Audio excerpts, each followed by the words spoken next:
আসসালামু আলাইকুম গাইস, আশা করি ভালো আছো। আলহামদুলিল্লাহ, আল্লাহর রহমতে ভালো আছি। তো ফিরে আসলাম নতুন একটি রিয়াকশন ভিডিও নিয়ে। তো আশা করি ভিডিওটি ভালো লাগবে।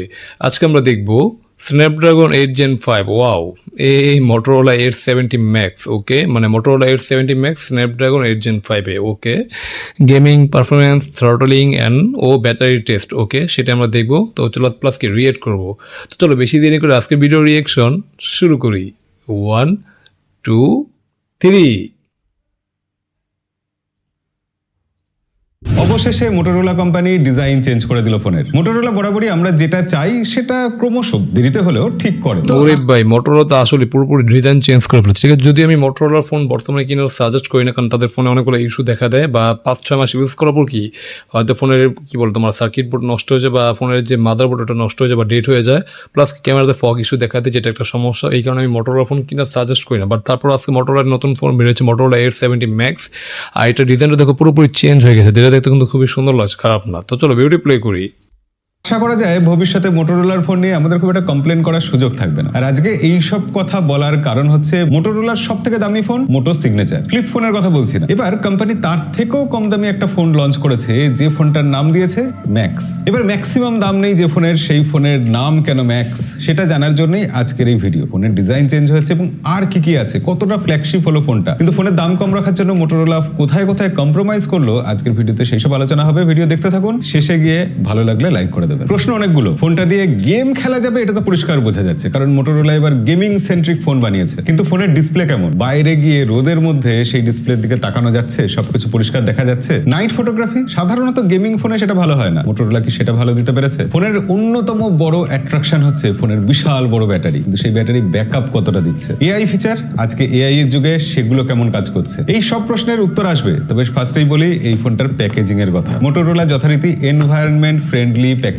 এনেছে। এই জায়গাটা কিন্তু পাল্টায়নি, প্যাকেজিং চেঞ্জ হয়নি, সেই প্লাস্টিক ফ্রি। বক্সে মোবাইল ফোন ছাড়াও রয়েছে একটা charger, USB type C cable, SIM ejector pin আর কুইক স্টার্ট গাইড। কিন্তু এর সাথে মোটরোলা একটা ওয়্যারলেস চার্জারও আমাকে পাঠিয়েছে। কেন পাঠিয়েছে সেটা বলছি। তার আগে বলি, ফোনটা হাতে নিয়ে আমার প্রথমেই মনে হয়েছিল যে এটা প্রিমিয়াম ফ্ল্যাগশিপ ফোনই হবে। এয়ারক্রাফট গ্রেড অ্যালুমিনিয়াম দিয়ে তৈরি। এই যে এয়ারক্রাফট গ্রেড কথাটার মানে কি? মানে এই ধাতু দিয়ে যখন কোনো কিছু তৈরি হবে তখন সেটা হালকা হবে এবং তার সাথে সাথে একই সাথে শক্ত হবে। তো এই ফোনটাকে শক্তিশালী হতেই হতো, কারণ এটা গেমিং ফোন। আর গেমিং ফোনের ডিসপ্লেতে গরিলা গ্লাসের ভালো প্রোটেকশন থাকা দরকার। Gorilla glass 7i protection. ওকে, মানে বেশ একটা ভালো একটা প্রোটেকশন দিয়েছে, মানে তোমার কি মানে ডিসপ্লেতে, যেটা কিন্তু আসলে ভালো। গরিলা গ্লাস 7 এর প্রোটেকশন, মানে ফোনটা যদি হাত থেকে পড়ে যায় ভাঙার সম্ভাবনা খুবই কম, তো যেটা আসলে ভালো। প্লাস আমরা ফ্রেমটা পাচ্ছি অ্যালুমিনিয়াম ফ্রেম, তো যেটা এয়ারক্রাফট মানে অ্যালুমিনিয়াম ফ্রেম, যেটা কিন্তু ফোনটা মোবাইলটাকে বেশি পাতলা করেছে, প্লাস কি তোমার মোবাইলটাকে বেশ শক্তপোক্ত করেছে, এটা কিন্তু আই থিঙ্ক বেশ গুড। তো ওভারঅল যদি বলি ডিজাইন কোয়ালিটি বা ডিউরেবিলিটি ঠিক আছে, তাহলে অবশ্যই বেশ ভালো, কারণ মোটরোলার ডিজাইনটা অনেকটা চেঞ্জ করেছে, যেটা দেখতে খারাপ লাগছে না, বেশ ভালোই। বাট আগের ডিজাইনটা আমার কাছে বেশি ভালো লাগে আর কি। তো চলো ভিডিও প্লে করি। অথচ খেয়াল করুন ফোনটা 8.29 মিলিমিটার পাতলা, অর্থাৎ খুব পাতলা নয়। তার কারণ এই ফোনে একটা বিশাল বড় ব্যাটারি রয়েছে। ওজনও কিন্তু তুলনামূলক বেশ ভালোই, 221 গ্রামের মতো ওজন। কি বলে ভাই, 221 গ্রাম তো হ্যাঁ, আসলে বেশ ভারী একটা ফোন, মানে অনেকটাই মানে বাল্কি ফোন বলতে পারো। ঠিক আছে, বিশেষ করে যাদের হাত ছোট তারা এই ওজনটাকে ফিল করতে পারবে, বাট যারা আমাদের হাত মানে আমার মতো হাত বড় তাদের কাছে আই থিঙ্ক সমস্যা হবে না। বাট 221 গ্রাম কিন্তু অনেকটাই ভারী একটা ফোন। তো চলো ভিডিও প্লে করি। তবে মেটাল ফ্রেম হওয়া সত্ত্বেও এজগুলো কিন্তু খুব প্রিসাইজলি কাটা, আঙুলে চাপ পড়ে না। সেই আইফোনে আঙুল কেটে যেত, সেই ব্যাপারটা এখানে নেই। এবং এই যে ডিজাইনটা, এই ডিজাইনটার মধ্যে একটা মজবুত রাগেড ফিল আছে। ব্যাক সাইডটা দেখে সেরকমই লাগছে, অর্থাৎ গেম খেলা শুধু নয়, এটা ছুঁড়ে শত্রুপক্ষকে ঘায়েল করে দেওয়াও যেতে পারে। ম্যাট গ্লাস ফিনিশ রয়েছে, অর্থাৎ কোনো স্মাজেস আসছে না, আঙুলের ছাপ পড়ছে না। মোটরোলা প্যান্টন কালার ইনস্টিটিউটের সাথে মিলে 3টে কালারে এই ফোনটা বানিয়েছে। একটা প্যান্টন অ্যাকুয়া গ্রে, ফ্রেশ গ্রিনিশ টাইপের কালারটা। এছাড়া রয়েছে প্যান্টন আইস মেল্ট, লাইট ব্লু কালার, আর রয়েছে প্যান্টন ডার্ক শ্যাডো কালার, অর্থাৎ একদম গাঢ় কালো। তো আমাদের এই অ্যাকুয়া গ্রে কালারটা আমার কিন্তু দেখে বেশ ভালো। এটা আসলে সুন্দর, মানে প্যান্টন অ্যাকুয়া গ্রে, এটা 3টা কালারের মধ্যে এটা কিন্তু আসলে সুন্দর, দেখতে বেশি সুন্দর লাগছে, প্লাস এটা বেশি ফুটে উঠেছে। ঠিক আছে, দেখতে খুবই সুন্দর লাগছে। তো চলো ভিডিও প্লে করি। লেগেছে অন্যরকম ডিজাইন আমার সবসময় পছন্দ। এইরকম মেটেরিয়াল কালার কম্বিনেশন 50,000 টাকার নিচে খুব কম ফোনেই পাওয়া যাবে। এই যা ফোনটার দাম বলে ফেললাম না, দাম শুনে চলে যাবেন না কিন্তু, ভিডিওটা পুরো দেখুন, কারণ এই দামে এখনকার বাজারে ও ফোনটা যথেষ্ট ভ্যালু ফর মানি। তো এবার ডিসপ্লের কথা চলে আসি। এই ফোনটার ডিসপ্লেটা ফোনের কিন্তু অন্যতম বড় শক্তির জায়গা। 6.8 ইঞ্চির এই বিশাল বড় সড়ো ডিসপ্লেটা কোয়াড এইচডি প্লাস, অর্থাৎ 2K ডিসপ্লে। মোটরোলা এটাকে বলছে এক্সট্রিম অ্যামোলেড ডিসপ্লে। ও, এক্সট্রিম অ্যামোলেড ডিসপ্লে, মানে 2K ডিসপ্লে পাচ্ছে, যেটা কিন্তু আই থিঙ্ক বিশেষ করে যারা মিডিয়া কনজিউম করবে তাদের কাছে বেশ ভালো লাগবে। আর ডিসপ্লেটা কিন্তু একদম ফ্ল্যাট ডিসপ্লে, ঠিক আছে, দেখতে খুবই সুন্দর। এটা যদি এটা কি পুরোপুরি রাউন্ড শেপ ডিসপ্লে না, বাট একটা ফ্ল্যাট ডিসপ্লে পাচ্ছি, বাট অনেক সুন্দর একটা ডিসপ্লে, ঠিক আছে, বেশ কালারফুল। আর 2K ডিসপ্লে হওয়ার কারণে কি তোমার রেজুলেশনের কোনো ঘাটতি হবে না, তো তুমি মিডিয়া কনজিউম করে খুব মজা করবে। প্লাস কি যারা গেমিং করো তারা তো অবশ্যই গেমিং করে মজা হবে, ঠিক আছে। তো আই থিঙ্ক ডিসপ্লেটা বেশ গুড। তো চলো বিউটি প্লে করি। এত সব টেকনিক্যাল টার্ম শুনলে সেটা খুব একটা ভালো লাগে না। সহজ ব্যাপার বলে দিচ্ছি, আপনারা প্রায় সবাই ফুল এইচডি প্লাস ডিসপ্লে কখনো না কখনো ব্যবহার করেছেন। এখানে তার থেকে 77% বেশি পিক্সেল রয়েছে, টেক্সট পড়ার এক্সপিরিয়েন্স অনেক ভালো হয়ে যায়, ছবি দেখতে গেলে অবশ্যই। মানে আমি দেখো, আমি কিন্তু পিসি থেকে এই ফোনটা দেখতে পাচ্ছি, বাট ফোনটা দেখে মনে হচ্ছে পুরো একদম ক্রিস্টাল ক্লিয়ার, মানে রেজুলেশনের কোনো ঘাটতি নেই বলে চলে। একদম বিশেষ করে যাদের চোখের সমস্যা, আই থিঙ্ক তাদের কাছে কোনো সমস্যা হবে না, কারণ একদম পুরো ক্রিস্টাল ক্লিয়ার লাগবে, মানে 2K ডিসপ্লে হওয়ার কারণে। তো যেটা কিন্তু আসলে গুড। তো চলো বিউটি প্লে করি। দেখতে গেলে সেগুলো বেটার লাগে। সোজা কথা ডিটেল বেশি থাকে। এই display refresh rate 144 hertz, touch sampling rate 360 hertz. কিন্তু সবথেকে অবাক যেটাতে হবেন আপনি, সেটা হচ্ছে এখানে 7000 nits pick brightness. Number gaming করছে শুনতে লাগে আমি জানি, কিন্তু সত্যি সত্যি এটা আউটডোরে যথেষ্ট ব্রাইট লাগছে। ওকে, মানে আউটডোরে যদি আমরা ঠিকঠাক স্ট্রাগল ফ্রি ইউজ করতে পারি সেটাই ভালো, বাট 7000 নিটসে পিক ব্রাইটনেস এটা অবশ্যই একটা নাম্বার গেমিং করেছে, যেটা বিশ্বাস না করা এটাই বেটার। তো চলো বিউটি প্লে করি।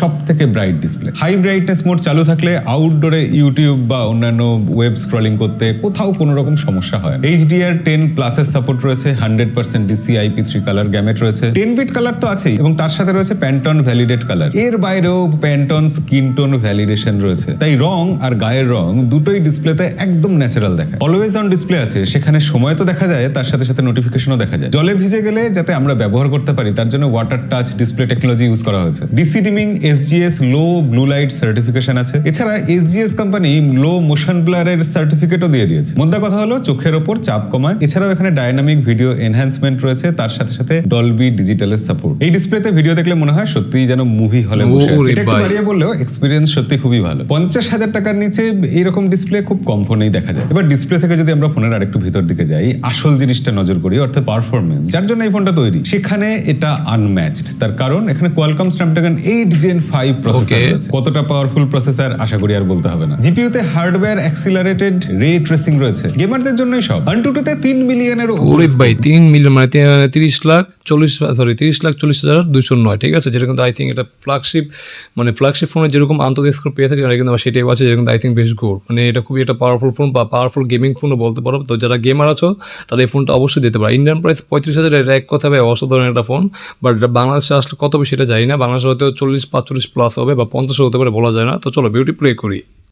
গেম খেলতে গিয়ে আমরা দেখেছি যে এর থেকে স্মুথলি গেম চলতে পারে না, একদম মাখনের মতো চলছে। হাই সেটিং এ ম্যাক্সিমাম FPS পাওয়া যাচ্ছে, এবং তার কারণ এখানে LPDDR5X RAM আছে, UFS 4.1 স্টোরেজ টাইপ আছে। অর্থাৎ সবকিছু বেস্ট লেভেলের জিনিসগুলো মোটরোলা দেওয়ার চেষ্টা করেছে। কিন্তু এই সবকিছুর থেকেও যেটা ইম্পর্টেন্ট জিনিস, সেটা হচ্ছে কুলিং সিস্টেম। এখানে আর্কটিক মেশ কুলিং সিস্টেম রয়েছে, অর্থাৎ 5500 মিলিমিটার স্কোয়ার ভেপার চেম্বার, সাথে কপার মেশ হিট স্প্রেডার, তারও সাথে রয়েছে লিকুইড মেটাল থার্মাল জেল। সব মিলিয়ে কাগজে কলমে সিপিইউ টেম্পারেচার 7 ডিগ্রি পর্যন্ত কমিয়ে দেয়। সত্যি বলতে কি এই প্রসেসরটা এতটাই পাওয়ারফুল যে আপনি দীর্ঘক্ষণ গেম প্লে করলে হালকা গরম তো হয়, তবে মাল্টিটাস্কিং একদম স্মুথ, কোথাও কোনো ল্যাগ স্টার্টার কোনো কিছু ফিল করবেন না। আমরা BGMI, কল অফ ডিউটি ঘন্টা দুয়েক খেলেছি, ফ্রেম রেট স্টেবল ছিল, তবে ফোন হালকা উষ্ণ হচ্ছিল। কিন্তু সবথেকে বড় কথা, রে ট্রেসিং এর জন্য গ্রাফিক্স একদম রিয়েলিস্টিক লাগছিল। এখানে 120 FPS এ গেম আনলক করা আছে। এই লেভেলের প্রসেসর, র্যাম, স্টোরেজ, কুলিং, এই যে কম্বিনেশনটা, এটা খুব কম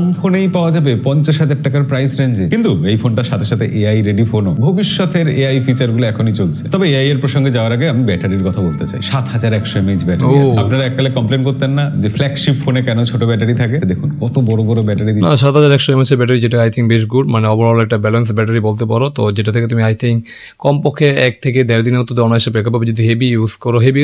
আর যদি নর্মাল ইউজ করো অবশ্যই 1.5 থেকে 2 দিন ব্যাকআপ হবে, যেটা আই থিঙ্ক ভালো। আর সম্ভবত এখানে 90 ওয়াটের চার্জার আছে, যেটা কিন্তু আই থিঙ্ক বেশ ভালো। মানে ব্যাটারি কম্বোটা এক কথা অসাধারণ, মানে এখানে কোনো কমতি রাখি না, ঠিক আছে। তো চলো বিউটি প্লে করি।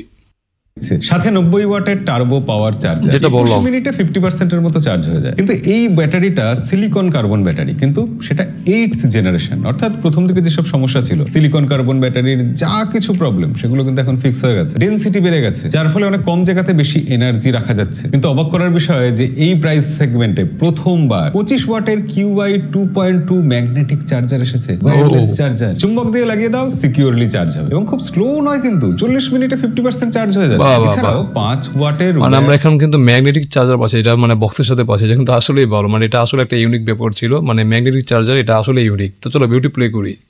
লিভার চার্জিং এর সাপোর্ট রয়েছে, মানে TWS স্মার্ট ওয়াচ এগুলো টুকটাক চার্জ দিয়ে নেওয়া যাবে। আর সে তো হবেই, 7100 mAh এর ব্যাটারি, মানে সেটা তো ছোটখাটো পাওয়ার ব্যাংকই। এবার এত কিছু শুনলে যেটা মনে হওয়া স্বাভাবিক যে ফোন এত কিছু দেওয়ার চেষ্টা করেছে এই দামে, তার মানে ক্যামেরাতে তো কোথাও না কোথাও গোলমাল আছে। দেখুন এখানে সোনি লাইটিয়া 710 মেন সেন্সর দেওয়া হয়েছে, Okay. 50 মেগাপিক্সেলের। OIS তো আছেই, তার সাথে সাথে f1.8 aperture, 2-in-1 light sensor আছে যেটা অটোমেটিক এক্সপোজার আর ফ্লিকার ঠিক করে দেয়। সাথে আছে আলট্রা ওয়াইড অ্যাঙ্গেল ক্যামেরা 8 মেগাপিক্সেলের এবং সিরিয়াসলি 8 মেগাপিক্সেল আলট্রা, এটা কিন্তু আসলে কম, এখানে অ্যাটলিস্ট 16 মেগাপিক্সেল বা 32 দিলে আসলে বেটার হতো, বাট 8 মেগাপিক্সেলটা অনেকটাই কম হয়ে যাচ্ছে এই আর কি। তো চলো বিউটি প্লে করি।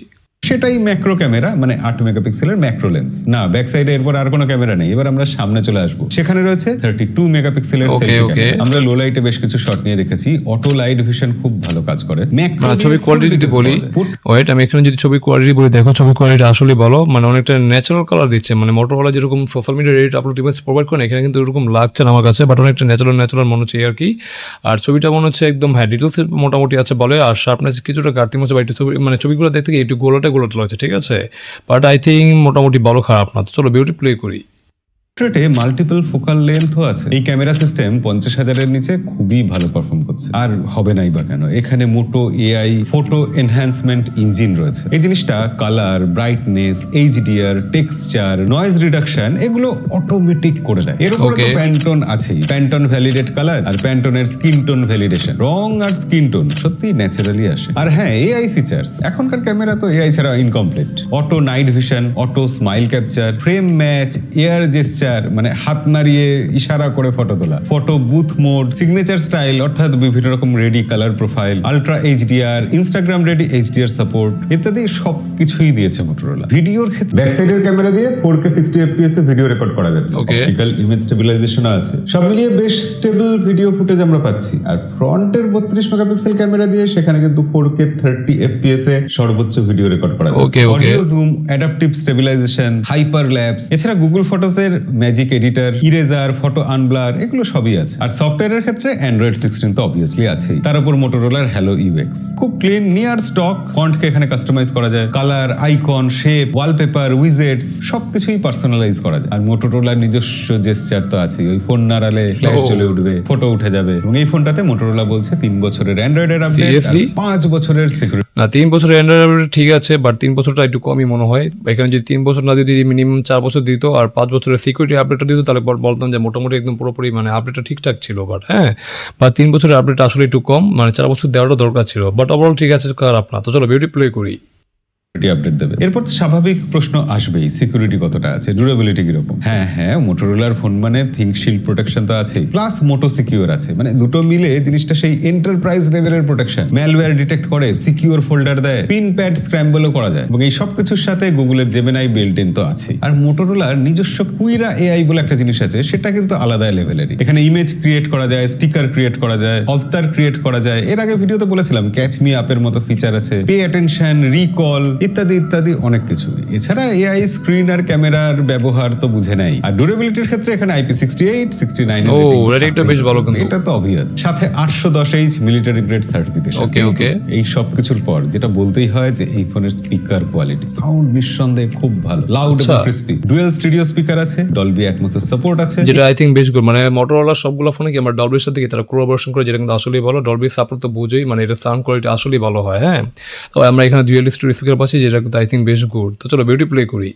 এছাড়াও আছে হাইরেস ওয়্যারলেস অডিওর সাপোর্ট। দাঁড়ান, এখানেই শেষ না, এরও সাথে রয়েছে স্ন্যাপড্রাগন সাউন্ড। এবং যেহেতু মোটরোলা এই ফোনটাকে একটু ফ্ল্যাগশিপ লেভেলের ফোন বানানোর চেষ্টা করেছে, তাই ওয়াইফাই 7, ব্লুটুথ 6, সিমের সাপোর্ট, 17খানা 5G band, NFC, GPS, NavIC, Galileo, GLONASS, BeiDou এবং কুইজ, যেখানে যা কিছু ছিল সবকিছু এনে দিয়ে দিয়েছে। দেখুন, এবার মোটরোলা ফ্ল্যাগশিপ ফোন ইতিমধ্যেই বার করেছে, মোটো সিগনেচার। তারপরও এই ম্যাক্স ফোন বার করার কি দরকার পড়েছিল? আসলে এই ফোনের 2K display, 7000 nits brightness, 7100 mAh battery, 25 ওয়াটের QI 2.2 ওয়্যারলেস চার্জিং এর সাপোর্ট, এগুলো এই ফোনটাকে ইউনিক করেছে। হ্যাঁ, সিগনেচারের স্লিম ডিজাইন ছিল, কার্ভ ডিসপ্লে ছিল, আর DxO মার্কের হাইয়েস্ট রেটেড ক্যামেরাও ছিল। সেক্ষেত্রে এই ফোনটা সিগনেচার ফোনটাকে কোথাও গিয়ে কমপ্লিমেন্ট করছে, কারণ দুটো ফোনেই রয়েছে Qualcomm Snapdragon 8 Gen 5 best processor. তুমি যদি ডিসপ্লে, ব্যাটারি আর ম্যাগনেটিক চার্জিং চাও, এই ফোনটা গেমিং এর জন্য বিশেষ করে। আর ক্যামেরা যদি প্রায়োরিটি হয় তাহলে কিন্তু সিগনেচারের কথা ভাবা যেতে পারে। তাহলে মোটো Edge 70 Max 50,000 টাকার নিচে একটা বেশ ভালো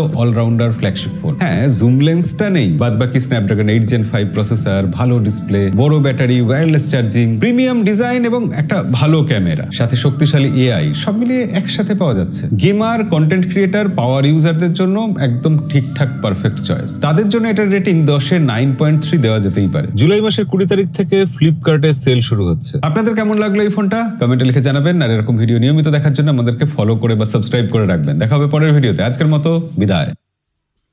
তো যাই হোক, এই সেখানে ভিডিওটি শেষ হলো, আমরা দেখে নিলাম Snapdragon 8 Gen 5 Motorola Edge 70 Max, ঠিক আছে। তো এটা অবশ্যই একটা অলরাউন্ডার ফোন বলতে পারবো না, এটা অবশ্যই একটা পাওয়ারফুল অ্যাসেসরি দিয়ে এসেছে।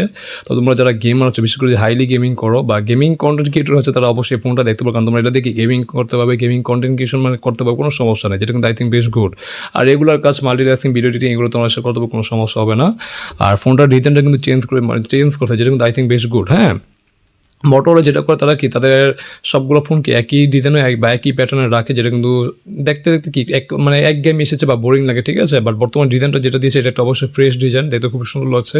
বাট বলতে পারবো না, এখানে বলা যাবে না যে এটা মোটরোলার সিগনেচার ডিজাইন, ঠিক আছে। বাট ডিজাইনটা কিন্তু আসলে সুন্দর, খারাপ না। আর মোবাইলটা যদি একটা কথা বলি, তাহলে ব্যাটারিটা কম্বোটা ঠিকঠাক আছে অবশ্যই, মানে 7100 mAh ব্যাটারি প্লাস কি 90 ওয়াটের চার্জার, যেটা কিন্তু আই থিঙ্ক বেশ গুড। ওভারঅল ব্যাটারি কম্বোটা বেশ গুড। আর একটা যেটা যদি বলি, তাহলে অবশ্যই তোমার IP রেটিংটা ঠিকঠাক আছে। বাট ক্যামেরাতে এখানে একটা জিনিস কমতি পাচ্ছে, সেটা হলো টেলিফোটো লেন্স, যেটা দেয়নি, মানে টেলিফোটো লেন্সের দেওয়া দরকার ছিল, বাট তারা সেটা দেয়নি। বাট এটা বাদ দিলে ওভারঅল ছবি কোয়ালিটি মোটামুটি ভালো। বিশেষ করে যারা ন্যাচারাল ছবি পছন্দ করে তাদের জন্য এই ফোনটা ঠিকঠাক আছে, বাট যারা ন্যাচারাল ছবি পছন্দ করে না তাদের জন্য আবার এই ফোনটা ঠিকঠাক নেই, এই আর কি। তো ওভারঅল যদি বলি, ফোনটা অবশ্যই একটা অলরাউন্ডার ফোন, অলরাউন্ডার প্লাস কি পারফরমেন্স কিন্তু ফোন। তো তোমার চাইলে অবশ্যই এটা দেখতে পারো। ইন্ডিয়ান প্রাইস হলো কি 35,000 টাকা, তো এটা 35,000 কি একটা সেরা ভ্যালু ফর মানি ফোন। আর বাংলাদেশে যদি আসে তাহলে এটা মনে করো 40 থেকে 45,000 টাকা হবে, এই আর কি। তোমরা চাইলে অবশ্যই দেখতে পারো। তো এই ছিল আজকের ভিডিওর ওভারভিউ বা রিঅ্যাকশন। তো তোমাদের কাছে আজকের ভিডিওটি কেমন হলো তোমরা অবশ্যই কমেন্ট করতে পারো। যদি ভালো লাগে অবশ্যই লাইক, অবশ্যই চ্যানেলে নতুন হলে অবশ্যই আমাদের চ্যানেলটিকে মাস্ট সাবস্ক্রাইব করে দেবে। এখন দেখা হবে নতুন কোনো রিঅ্যাকশন ভিডিওতে, সে পর্যন্ত তোমরা ভালো থাকো। আল্লাহ হাফেজ।